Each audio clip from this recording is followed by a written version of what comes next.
Well, welcome along to another edition of Hong Kong Direct as we wind our way to the end of this season. We've got a very special show coming up for you this week. I'll be joined by a special guest in the studio. He's a man very much in red-hot form in the saddle currently here in Hong Kong.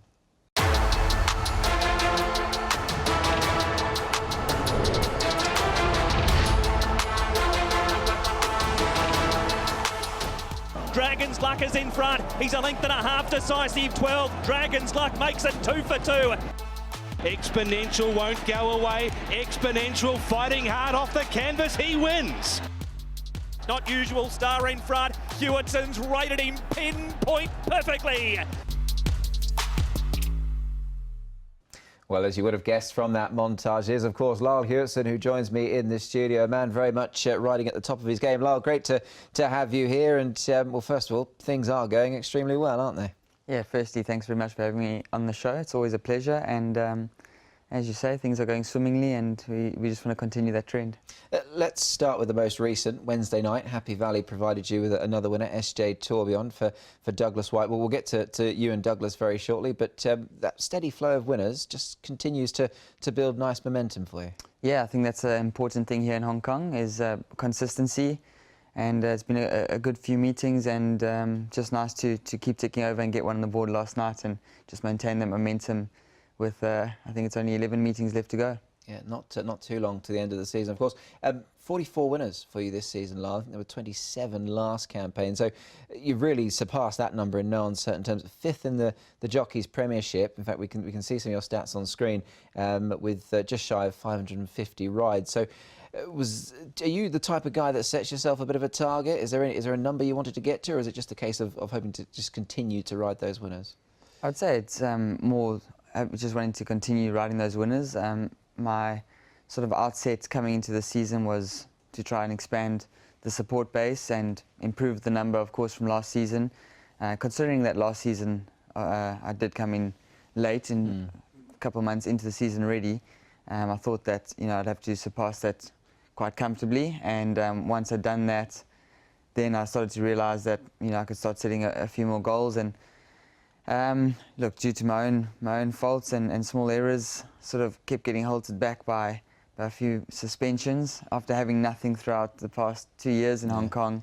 A few of them added up, and that just sort of broke the momentum. But good to get the ball rolling again and building up that momentum. And yeah, looking at numbers, I sort of said I want to get to 45. Now I need to get to 50. Yeah. So yeah, the goalpost is slowly just moving forward, and I think that's always a good thing. Let's go back to September 2019. That was when you first arrived in Hong Kong. There were 3 winners in that short stint.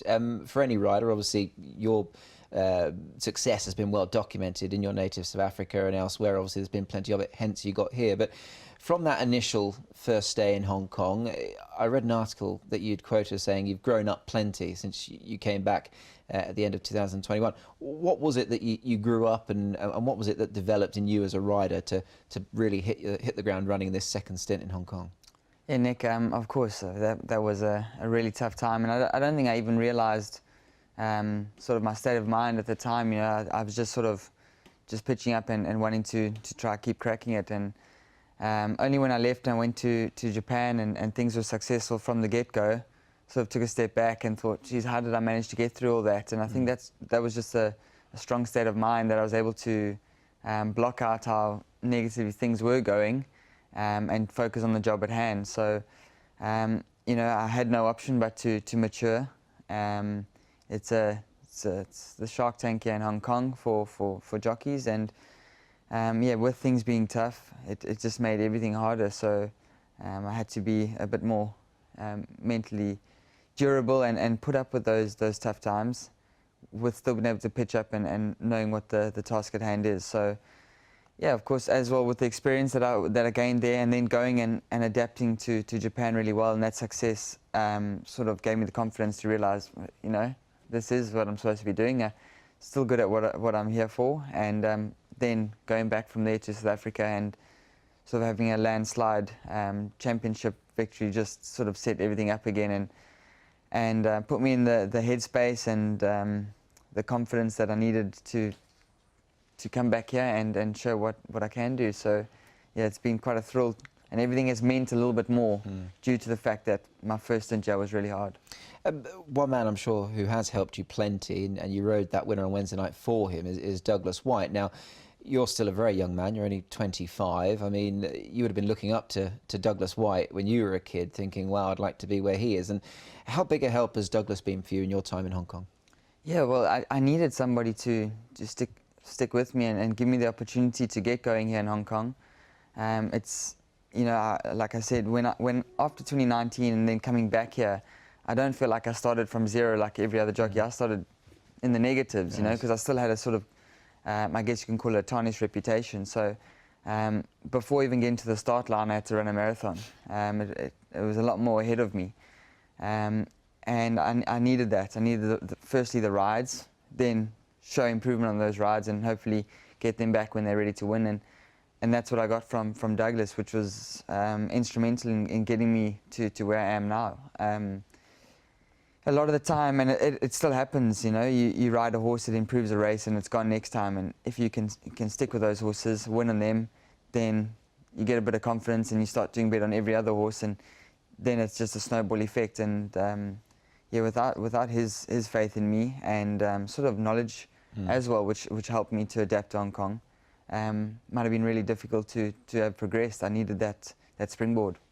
Lyle, I get the sense that you and your partner Hannah are here for the long haul. This isn't just a sort of a fly-in, fly-out job coming to Hong Kong. You're 25, as I've mentioned. I must ask you, I mean, ultimately, is the dream to perhaps one day be a champion? I know it's not easy, and you've said how difficult it is being a jockey here with different trials and tribulations, but is that the end goal, to try and really cement yourself here in Hong Kong? Yeah, no doubt, Nick. I would feel like I've done myself a disservice if I never pushed for a goal like that.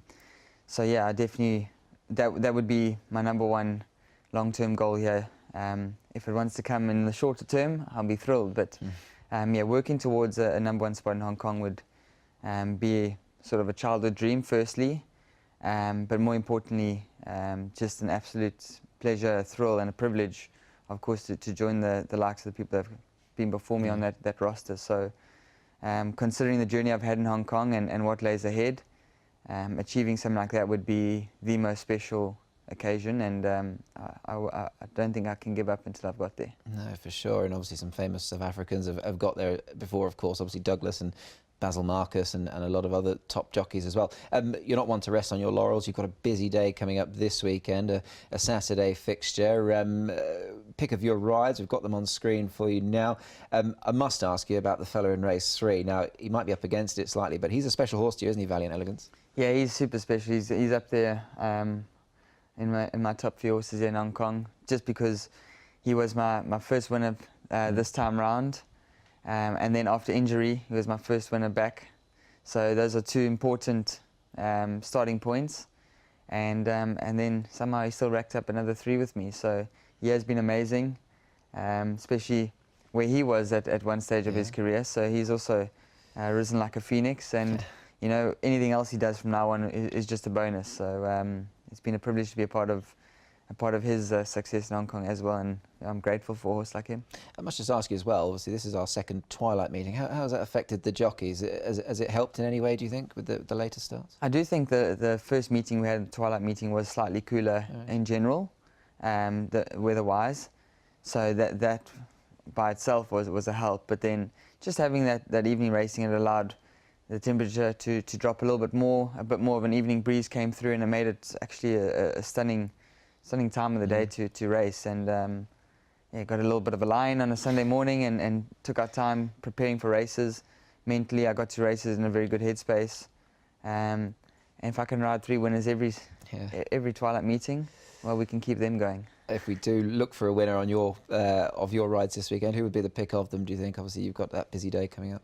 Yeah, very difficult. You know, I didn't think there was one that I thought this has to win, sort of, or should win. But some chances amongst them. I think that it's nice for a horse like Holy Power, who's been consistent, and he's cracked a draw too. I'd love to, you know, I won on him his first start, and haven't been on him since, so that would be really good to get on him and get a victory. But yeah, Rise Brethren's a nice horse taking on Very, very strong field, to be fair. Fiery Diamond trying the trip. Not so sure, he's got a lot of speed though, but also a horse with ability, so we can run through that list. Inspiring City, disappointed last time, but also another one with opportunity. So yeah, look, I can't really stick one out there, but whichever one does pop up, or whichever three, I'll take it. Oh, indeed, Lyle. Look, it's been great to chat to you. Strength in numbers, I think, will stand you in good stead come the weekend and Saturday afternoon to the evening. Thanks for joining us here on the show, and we wish you the very best towards the end of the season going forward. Thanks, Nick. Always appreciate spending the time here with you guys on the show, and look forward to the next one. Well, many thanks to Lyle. Then let's have a look at what's coming up in the next few meetings here in Hong Kong. We've got a Saturday fixture this weekend, a twilight meeting starting at 4 o'clock, back to the Valley on Wednesday night, and then a Sunday meeting coming up from Sha Tin next weekend. Well, we're just about all out of time on this week's edition of the show. Many thanks for watching. Hope you've enjoyed it, and we look forward to having your company next week here on Hong Kong Direct. Goodbye.